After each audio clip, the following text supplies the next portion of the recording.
শুনো আমরা কেন জাহান্নামে আসছি ক্বালু লাম নাকু মিনাল মুসাল্লিন জাহান্নামের কারণ হিসেবে নাম্বার 1 বলবে আমরা দুনিয়াতে নামাজি ছিলাম না আমরা দুনিয়াতে নামাজ পড়তাম না এইজন্য আল্লাহ পাক রব্বুল আলামিন আমাদেরকে জাহান্নামে পাঠাইছে তোমরা দুনিয়াতে নামাজ পড়ছো এইজন্য জান্নাতি হইলা তোমরা দুনিয়াতে নামাজ পড়লা এইজন্য আল্লাহ তোমাদেরকে জাহান্নামে দিলা না আল্লাহ তোমাদেরকে জান্নাতে দিলা আমরা দুনিয়াতে নামাজে ছিলাম না এইজন্য আমরা জাহান্নামে আছি এখান থেকে কথাগুলো যদি বুঝে থাকেন নামাজ পড়লে জান্নাত না পড়লে জাহান্নাম কথা বলেন ঠিক কিনা নামাজ পড়লে জান্নাত আর নামাজ না পড়লে জাহান্নাম এইজন্য আল্লাহ পাক রব্বুল আলামিন অসংখ্য বিধানের মধ্যে আল্লাহ পাক রব্বুল আলামিন বলেন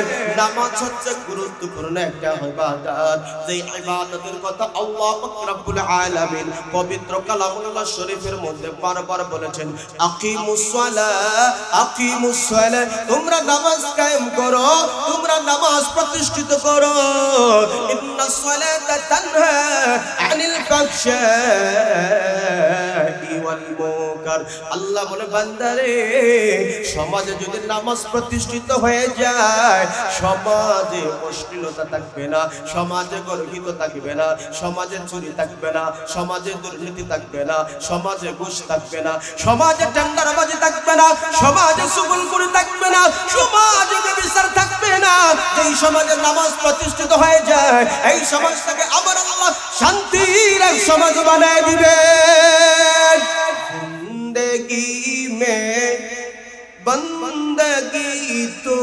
करना है जिंदगी में बंदगी तो करना है जिंदगी में बंदगी शर्मिंदा है जिंदगी बे बंदगी शर्मिंदा है और तमन्ना दिल से रखसत हो गई और तमन्ना दिल से रखसत हो गई अब तो आजा अब तो खलवत हो गई अब तो आजा अब तो खलवत हो गई जिंदगी में बंदगी तो करना है जिंदगी में बंदगी तो करना है जिंदगी बे बंदगी शर्मिंदा है जिंदगी बे बंदगी शर्मिंदा है अल्हम्दुलिल्लाह हैदरपुर এলাকাবাসীর উদ্যোগে নবম বার্ষিক তাফসীর কোরআন মাহফিলে চলমান অধিবেশনের শ্রদ্ধাভাজন সম্মানিত সভাপতি সাহেব মুআজ্জাজ মুকাররম উলামায়ে কেরাম দিগার হযরত মুরব্বিয়ান আযম সমবয়সী আমার প্রাণের যুবক ভাই বাসাবাড়িতে অবস্থানরত শ্রবণরত অত্যন্ত শ্রদ্ধা মাহবুব আলোচনা শুরু করার পূর্বেই মহান রব্বুল আলামিনের দরবারে অফুরন্ত নিয়ামতের শুকর আদায় করি যিনি আমাকে আপনাকে দয়া করে মায়া করে এই নূরানি এক মাহফিলে গোলাম মাহফিল এক মাহফিলে আশার বসার কিছু কথা বলা এবং শোনার জন্য আল্লাহ তাআলা তৌফিক দান করেছেন আমরা সকলে অন্তরে অন্তঃস্থল থেকে কালিমাতুশ শুকর আদায় করে নিচ্ছি আলহামদুলিল্লাহ আমরা যে পরিমাণ মানুষ এখানে বসে আছি আওয়াজ যদি আমরা দিল থেকে অন্তর থেকে হৃদয়ের সকল আবেগকে উজাড় করি কালিমাতুশ শুকর আদায় করতাম তাহলে আওয়াজ কি অল্প হইতো না বেশি হইতো কথা বলে সবাই মাত্র এশার নামাজ পড়ে বসছেন এখন যদি আপনারা ঘুমিয়ে যান তাহলে প্রধান অতিথির আলোচনা শুনবেন কেমনে আচ্ছা কে কে ঘুমিয়ে গেছেন হাত তুলেন দেখি। তাইলে বুঝা গেল কেহ ঘুমেন নাই, জাগ্রত আছেন। জাগ্রত থাকবেন, এই জন্য আমাকে আপনাকে সবাইকে সতেজ থাকার, সতেজ হওয়ার দরকার আছে নি? কথা বলে আপনাদের সতেজতায় আমারও সতেজতা বাড়বে। আপনারা সতেজ থাকবেন, আওয়াজ দিবেন, কথাগুলো বুঝেন কি বুঝেন না, হ্যাঁ না বলবেন, পারবেন তো ইনশাআল্লাহ? আর জোরে বলেন ইনশাআল্লাহ। আমি আপনাদের সামনে সূরা আল মুদাসসিরের মধ্যখান থেকে কয়েক আয়াতে কারিমা তেলাওয়াত করেছি।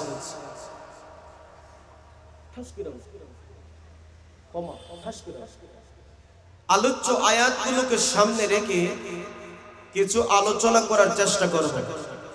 যদি মহান আল্লাহ তাআলা আমাকে আপনাকে তৌফিক দান করেন, তাহলে আলোচ্য আয়াতগুলোকে সামনে রেখে কিছু কথা বলার চেষ্টা করব। আল্লাহ পাক যেন আমাকে আপনাকে দুনিয়া এবং আখিরাতের কল্যাণ দান করেন। সকলে বলেন আমিন। ভূমিকা ছাড়াই আমি আলোচনার ভিতরে চলে যেতে চাই। আল্লাহ পাক রব্বুল আলামিন আমাকে আপনাকে বানাইছেন দুনিয়ার সৃষ্টির শ্রেষ্ঠ জীব হিসেবে। আল্লাহ তাআলা আমাকে আপনাকে বানাইছেন দুনিয়ার সৃষ্টির শ্রেষ্ঠ জীব। অসংখ্য অগণিত সৃষ্টি আল্লাহ রয়েছে, এর ভিতরে মানুষ হচ্ছে সবথেকে সেরা। পৃথিবীতে আর যত আল্লাহ সৃষ্টি বানিয়েছেন সবগুলো মানুষের সেবা করবে, আর মানুষ একমাত্র গোলামি করবে কার? আওয়াজ দিয়ে বলতে হবে কার? আল্লাহ। অনর্থক অযথা আল্লাহ তাআলা কিন্তু এই দুনিয়া বানায় নাই। আজকে আমরা যে মাহফিলের আয়োজন করেছি, অবশ্যই অবশ্যই এই মাহফিলের একটা মুখ্য উদ্দেশ্য আছে না নাই? আছে। উদ্দেশ্য ছাড়া কেহ কোনো কাজ করে না। তো আল্লাহ তাআলা তামাম দুনিয়া, আসমান জমিন, লৌহ কলম, আরশ কুরসি যা কিছু আছে, মহান আল্লাহ তাআলা একটা উদ্দেশ্য নিয়েই বানিয়েছেন। কথা বলেন ঠিক না? আল্লাহ তাআলা অনর্থক অযথা এই দুনিয়া বানায় নাই। আল্লাহ বলেন, তোমরা যদি মনে করো অনর্থক অযথা আমি আল্লাহ এই দুনিয়া বানাইছি, তাহলে তোমরা ভুকার সাগরে বসবাস করবা। কথা বলেন ঠিক কি না? আল্লাহ নিজেই পবিত্র কালামুল্লাহ শরীফে বলেন, বিসমিল্লাহির রহমানির রহিম,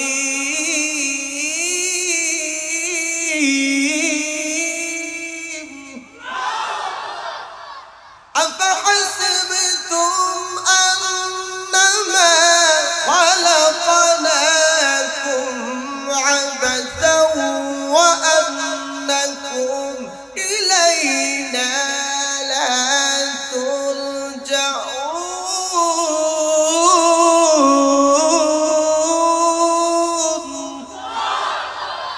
আল্লাহ বলেন, আমি অনর্থক অযথা এই দুনিয়া আমি নিষ্প্রয়োজনে বানাই নাই। তোমরা যদি মনে করো অযথা অনর্থক বানাইছি, তাহলে তোমরা বুকার সাগরে বসবাস করবা, অথচ তোমরা সকলেই আল্লাহর কাছে ফিরে যেতেই হবে। কথা বলেন না? আমরা চিরকাল এই দুনিয়া থাকবো? কথা বলেন থাকবো? কেউ থাকবো না। লক্ষ্য করে দেখেন, অনেকের বাবা নাই, অনেকের মা নাই, অনেকের আপনজন মায়ের মানুষগুলা দুনিয়া থেকে বিদায় নিয়েছেন।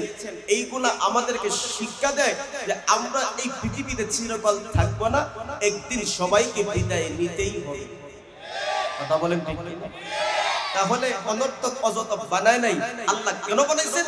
পবিত্র কালামুল্লাহ শরীফের আরেক আয়াতে আল্লাহ ক্লিয়ার করে দিয়েছেন, বিসমিল্লাহির রহমানির রহিম,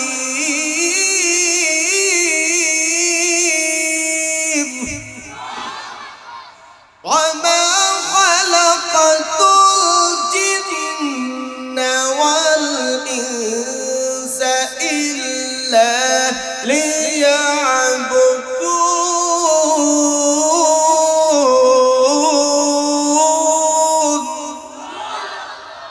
আল্লাহ চমৎকার ভাবে বলছেন, অবশ্যই অবশ্যই আমি মানুষ এবং জিন জাতিকে একমাত্র তার গোলামি করার জন্যই বানিয়েছেন। সুবহানাল্লাহ বলেন।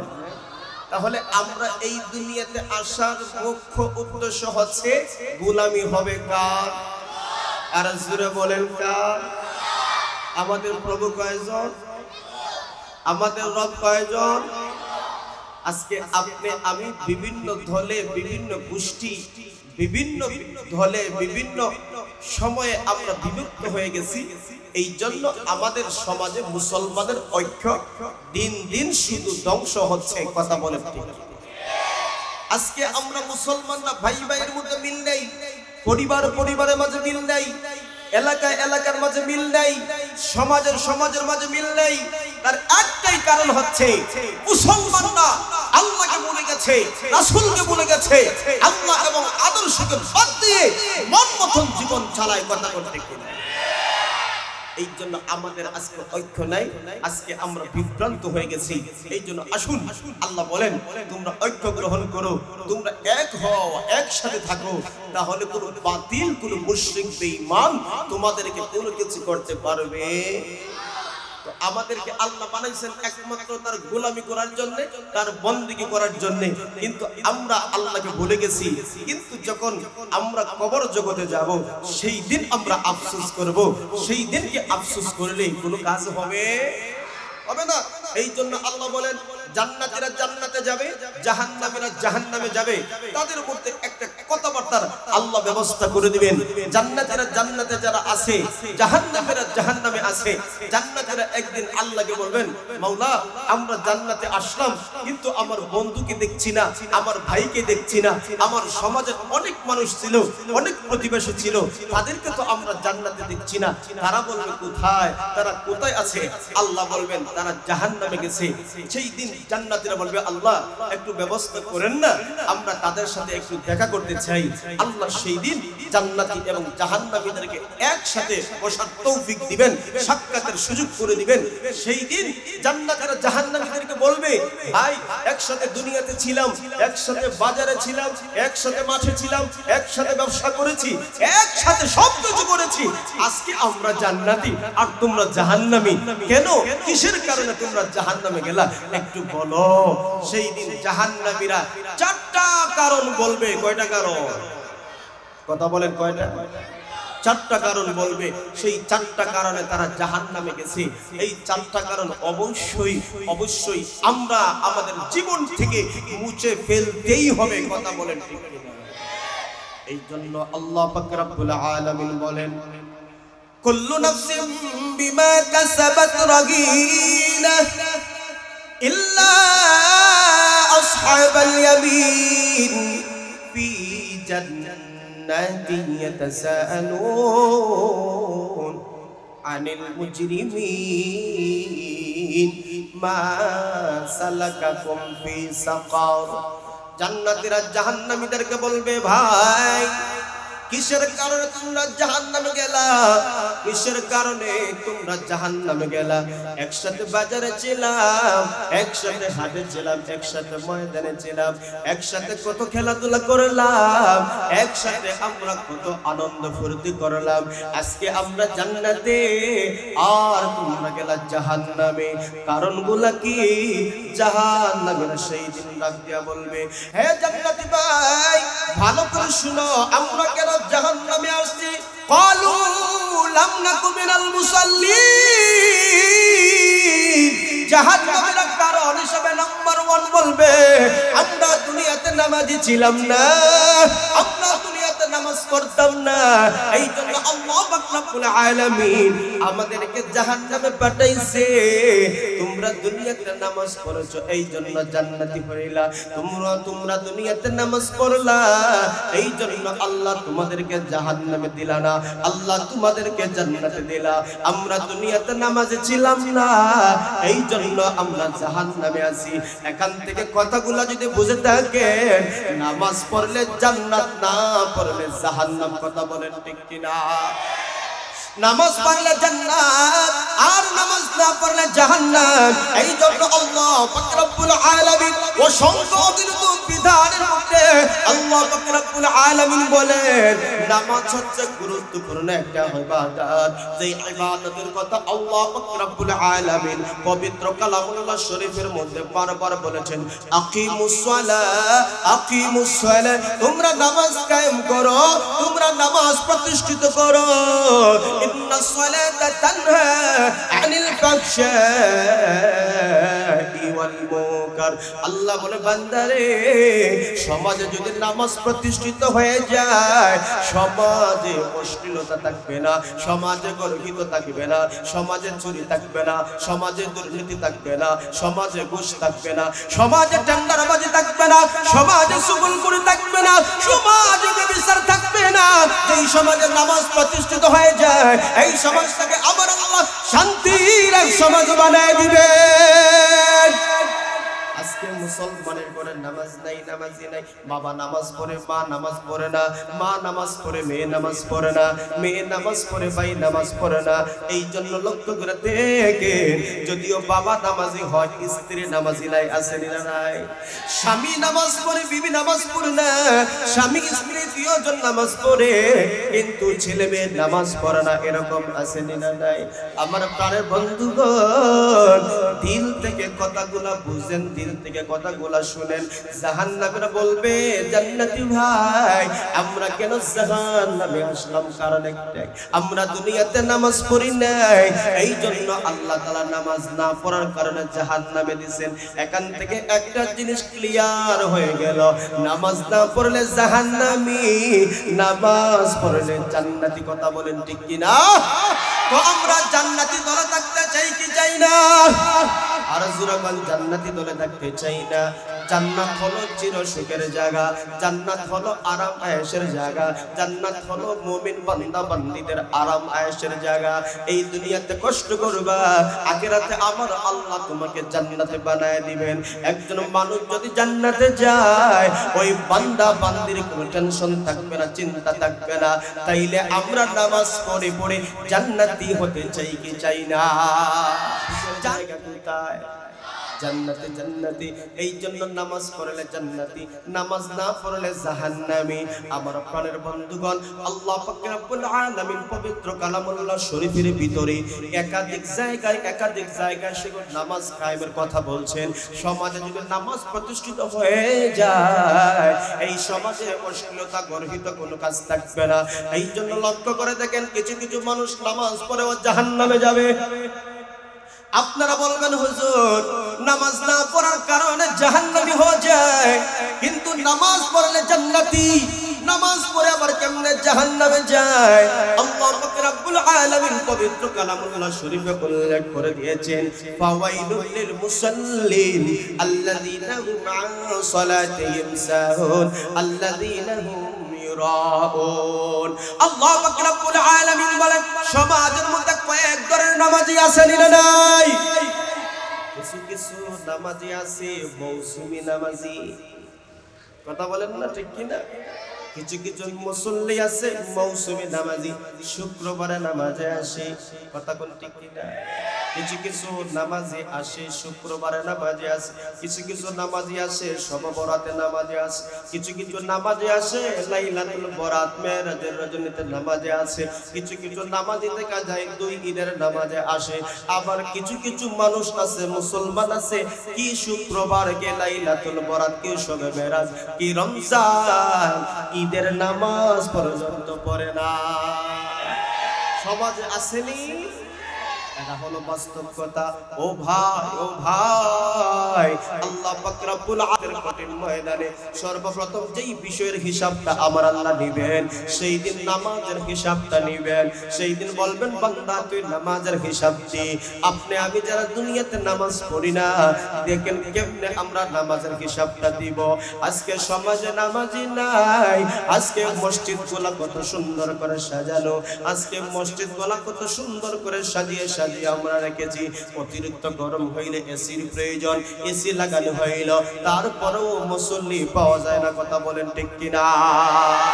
বড়ই আফসোসের বিষয়, আমি আপনি মুসলমান দাবি করি, আমি আপনি মুসলমান দাবি করি, কিন্তু আমরা নামাজ পড়ি না। আল্লাহ পাক রব্বুল আলামিন চূড়ান্ত ফয়সালা করেছেন, যারা নাকি নামাজ পড়বে না জাহান্নামে চলে যাবে আর যারা নামাজ পড়বে তারাও জান্নাতে যাবে। আবার মধ্যখানে আল্লাহ বলেন কিছু কিছু নামাজি আছে নামাজ পড়েও জাহান্নামে যাবে। এটা হলো প্রশ্ন।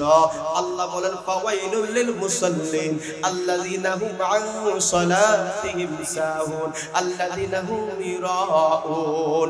ওই সমস্ত নামাজীদের জন্য দুর্ভোগ, ওই সমস্ত নামাজের জন্য দুর্ভোগ যারা লোক দেখানোর জন্য নামাজ পড়ে, যারা মানুষ দেখানোর জন্য নামাজ পড়ে।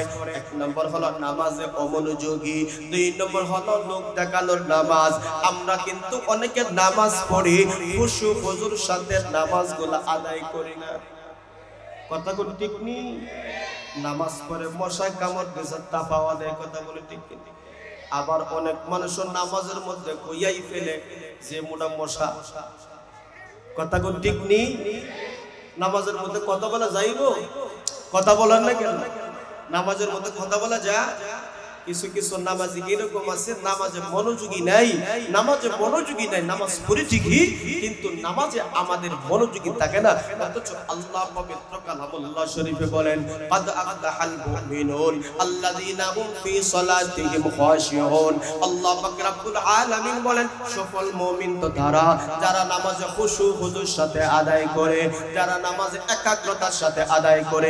আমার আপনার নবী মায়ার নবী বলেন তুমি এমন ভাবে নামাজ পড়ো, তুমি এমন ভাবে নামাজ পড়ো যেমন ভাবে তুমি আল্লাহকে দেখতে পাও, তুমি আল্লাহর কুদরতি পায়ে সিজদা দাও, তুমি এমন ভাবে নামাজ পড়ো।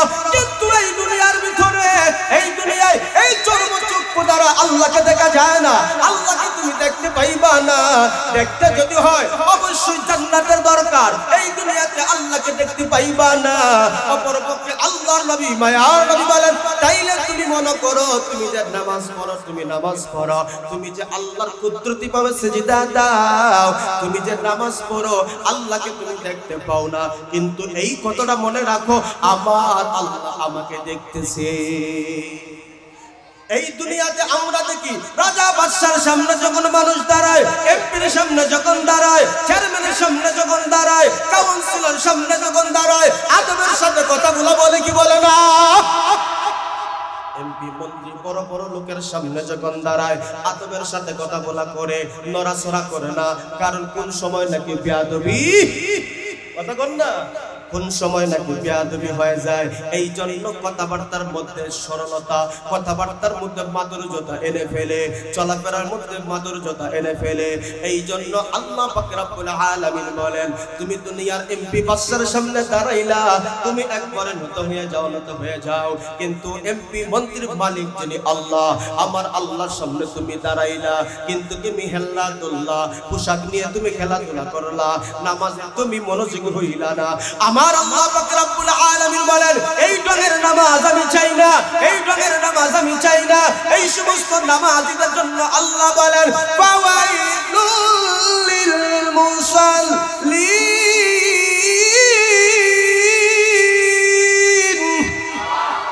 আল্লাহ বলেন দুনিয়ার মানুষের সামনে তুমি একবারে নত হয়ে যাও, দুনিয়ার মানুষের সামনে একবারে নত হয়ে যাও, কিন্তু আমার সামনে যখন দাঁড়াইলা এই জন্য তুমি হেল্লাদুল্লাহ এদিকে তাকাও সেদিকে তাকাও।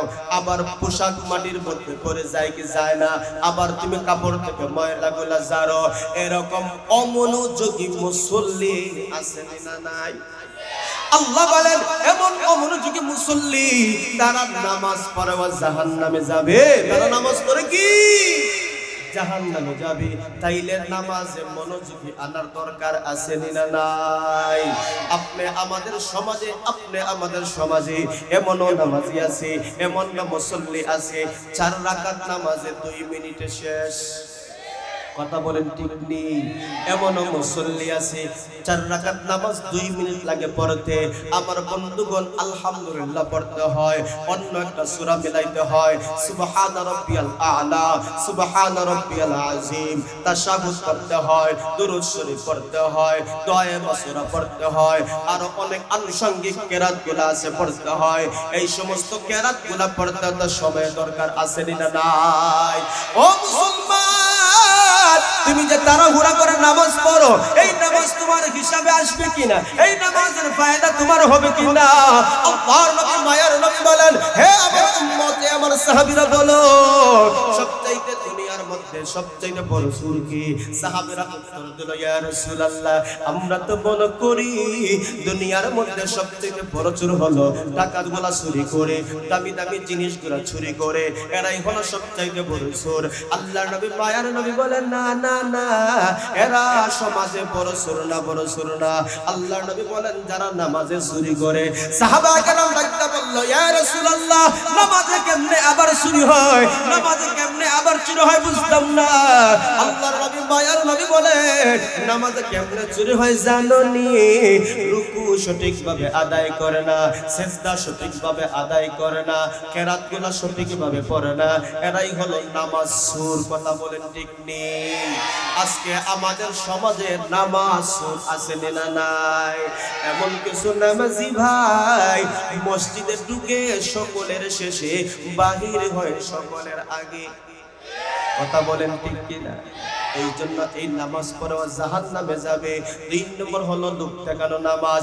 আজকে বড় মুরব্বি হয়ে গেলাম, বড় এমপি হয়ে গেলাম, বড় মন্ত্রী হয়ে গেলাম, এখন যদি আমি নামাজ না পড়ি মানুষ বলবে এমপি সাহেব নামাজ পড়ে না, মানুষ বলবো অমুক নামাজ পড়ে না, মানুষ বলবো অমুক নামাজ পড়ে না। যাতে মানুষের মুখ থেকে বলা থেকে বাঁচতে পারি এই জন্য নামাজ পড়ে। এরকম নামাজি আছে না নাই? কথা বলেন। আল্লাহ পাক রব্বুল আলামিন বলেন, যারা লোক দেখানোর জন্য নামাজ পড়ে, মানুষ দেখানোর জন্য নামাজ পড়ে, আল্লাহ পাক রব্বুল আলামিন পড়েন তারা নামাজ পড়ে জাহান্নামে যাবে।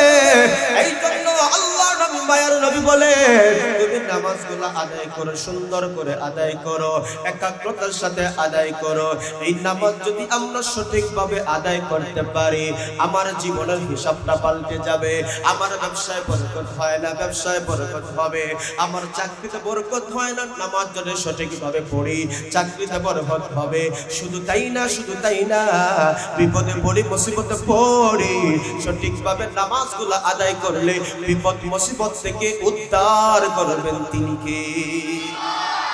এই জন্য আমরা মুসলমান, আল্লাহর কটাক্ষ হুকুম, আল্লাহর একমাত্র দামি হুকুম হলো নামাজ। এই নামাজগুলোকে আমরা বড় অবহেলার নজরে রাখি। আমরা এই নামাজকে আমরা গুরুত্ব দেই না। যে নাকি নামাজকে গুরুত্ব দিয়েছে আমার আল্লাহ তাকে সম্মানিত বানাইছে। এই জন্য জাহান্নামীরা জাহান্নামে যাবে, তার প্রধানতম কারণ হইল তারা নামাজ পড়বে না। তাইলে আমরা নামাজ পড়ার দরকার আছে না নাই? কথা বলেন। এই জন্য নামাজকে যারা গুরুত্ব দিয়েছে, সালাতকে যারা গুরুত্ব দিয়েছে, আল্লাহ রাব্বুল আলামিন বলেন, বান্দা বান্দির দল, আমি আল্লাহ তোমাদেরকে জান্নাতে বানায় নিব। এই জন্য আমরা জান্নাতে যেতে চাই কি চাই না? কথা বলেন, যেতে চাই কি চাই না? জান্নাতে যদি যেতে হয় অবশ্যই সালাত পড়া দরকার আছে না নাই? নামাজ পড়া দরকার আছে না নাই? আল্লাহ পাক রব্বুল আলামিন বলেন, বান্দা বান্দির দল, তোমরা যদি নামাজকে বিপদের সময় পড়তে পারো, মুসিবতের সময় পড়তে পারো, আমার আল্লাহ পাক রব্বুল আলামিন বলেন, হে বান্দা বান্দির দল, যতই বড় বিপদ থাকুক না কেন আমার আল্লাহ সহজ করে দিবে। কেমন ভাবে বিপদ পড়লে মুসিবত থেকে নামাজ উদ্ধার করে? সাহাবায়ে কেরাম নিজের বিপদ মুসিবতের সমস্যায় দেখা গেলে নামাজে দাঁড়াইতেন। কথা বলেন ঠিক কিনা? আজকে আমার আপনার জীবনে বিপদ আসেনি? কথা কোন না দেখি? মুসিবত আছে না নাই? টাকার সমস্যা দেখা দেয় কি দেয় নাই? বিভিন্ন সমস্যা দেখা দেয় কি দেয় নাই? হ্যাঁ হ্যাঁ, বিভিন্ন সমস্যার সমাধান নামাজ রেখে দিয়েছে। এই জন্য আল্লাহ পাক রব্বুল আলামিন বলেন, ইয়া আইয়ুহাল্লাযীনা আমানুস্তাঈনু বিস-সাবরি ওয়াস-সালাহ। আল্লাহ পাক রব্বুল আলামিন বলেন, তোমরা নামাজের মাধ্যমে আল্লাহর কাছে সাহায্য চাও, সবরের মাধ্যমে আল্লাহর কাছে সাহায্য চাও। একজন বান্দা বান্দি যদি বিপদে পড়ে, মুসিবতে পড়ে, 2 রাকাত নামাজ যদি সুন্দরভাবে আদায় করতে পারে, আদায় করে আল্লাহর কাছে যদি যায়, আমার আল্লাহ তাকে বিপদ থেকে উদ্ধার করবে। সাহাবায়ে কেরাম নামাজকে বেশি গুরুত্ব দিয়েছেন। আজকে আমরা কিন্তু নামাজ পড়ি না, আজকে আমরা কিন্তু নামাজ পড়ি না ভাই। মন দিয়ে কান দিয়ে দিল লাগায় কথাগুলা বোঝার দরকার। ওয়াজ তো সব সময় হয়, ওয়াজ থেকে কি ফায়দা আমরা গ্রহণ করি? কথা বলে ঠিক নেই? ওয়াজ তো সব সময় হয়, কিন্তু ওয়াজ থেকে আমরা কে কতটুকু ফায়দা গ্রহণ করি? একজন মানুষ যখন মারা যায়, মানুষ মারা যাওয়ার পরে লাশটা যখন তার সামনে আসে, লাশটা দেখার পরে তার দিলটা নরম হয়ে যায়। হায় হায়, একসাথে তো আমি বাজারে ছিলাম, একসাথে কথাবার্তা বলেছিলাম, আজকে আমার ভাইটা দুনিয়া থেকে বিদায় হয়ে গেল, কিন্তু আজকে আমি বেঁচে আছি। ওই সময় মানুষের দিলটা নরম হয়ে যায়, আর বলে কি না না না, আর নামাজ ছাড়বো না, আর সুদ খাইবো না, আর ঘুষ ছাড়বো না। এইভাবে যখন নিয়ত করে লাশটা যখন দাফন হয়ে যায়, তখন সময় আগে যেই সেই কথা বলেন, ঠিক কিনা?